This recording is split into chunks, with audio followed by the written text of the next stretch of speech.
Let's hack into Linux. Linux is one of the most widely used operating systems for hosting web servers. For anybody wanting to become an ethical hacker, you must learn how to hack into Linux. So let's get into it.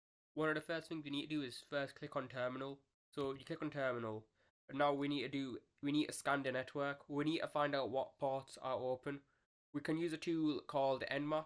If you do not have Nmap installed, you can do sudo apt install nmap to install Nmap.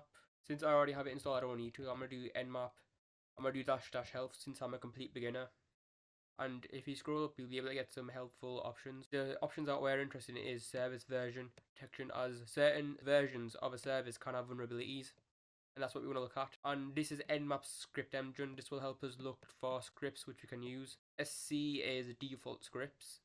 And we can see -O is for OS detection. Now one of the first things we need to do now is just type in Nmap and all the options that we want. We're going to do SV for service version, SC for common scripts, and -O for OS, since you want to know the operating system version. Now I need to get my IP address of the victim machine, so I'm going to go to Firefox, and now I'm on Hack the Box. I'm using the machine lane. So if you have a Hack the Box VIP subscription, you can get the IP address. You just need to start the machine and describe the IP address. I'm going to put the IP in, and we're going to let this run for a little bit. So the scan has finished, and if you scroll up, we'll be able to see what ports are open.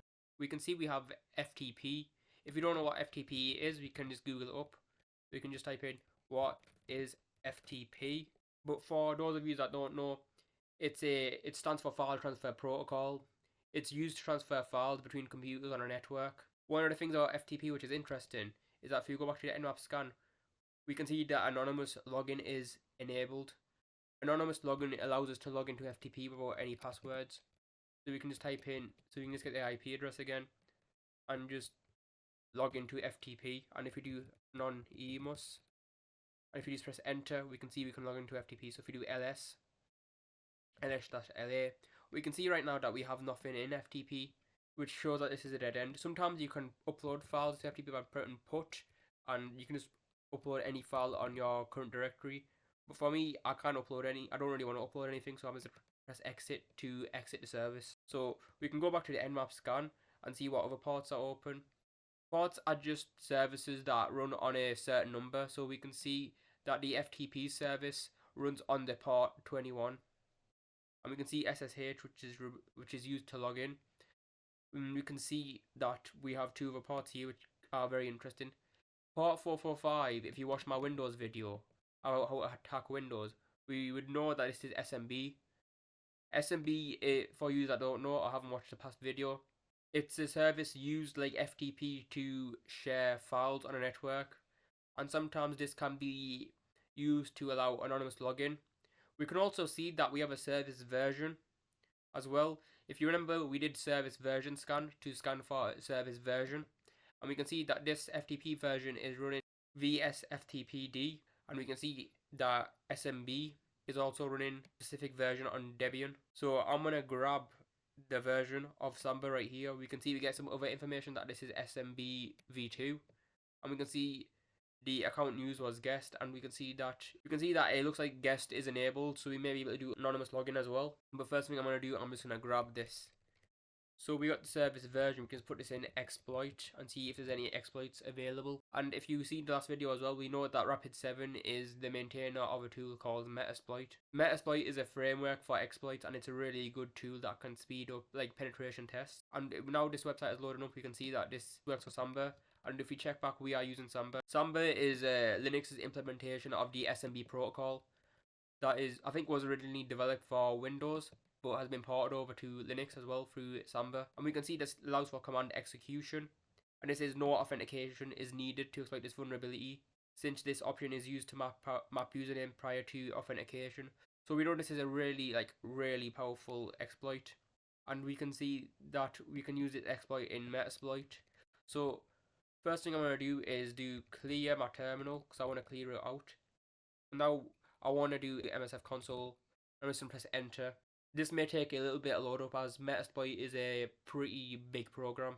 So that's finally loaded up. It didn't take as long as I expected, but it did take a little while still. So I'm going to just type in use this exploit, and we can see it's already put it in for us. We can do set lhost. Lhost stands for your local host, so that'll be your machine, your attacker's machine, and you can see my IP address is here. If you don't have your IP address connected, you can just click on dlabs and you'll be able to select the version there. So I'm going to put in set lhost, and I'm going to put my IP in 14.6. I'm going to do show options to see what else I need to set. So this has all been taken care of. This is your local port, as this isn't like really that important anyway, because Metasploit does it for you. And if you see what is required, we can see our host is required and our port. Let's check our port that's running on. So we can see that Samba is running on port 139 and 445. So that's not a big deal. We just need to set our host, and I'll need to get the IP. This is my IP address of my victim machine, and I'm gonna press that. Press enter, and now we just need to press run to run the exploit. So I'm gonna press run and let it run for a bit. This may take a little bit, as Metasploit exploits do take a little bit of a while to run. But we can see it has started its sudo ls. We can see that we have got the output of the terminal. If you do id, we can see we're running as root, which is pretty strange. So if we do sudo -l, L will list all the things that we can run as root, and we can see we can run everything as root. So we can see that the user root may run the following commands on this host. So this gives us the ID that we may be running as root. So if we do ID, we can see we're running as root. But say if this said we aren't the user root, we may be the user Marcus, we could just use sudo-su to switch root anyway, but we're already root, so it doesn't really matter. One of the things we could do is just go to the root directory cd.root and do ls, and we can see we get the root.txt flag. So thank you for watching, catch you in the next video.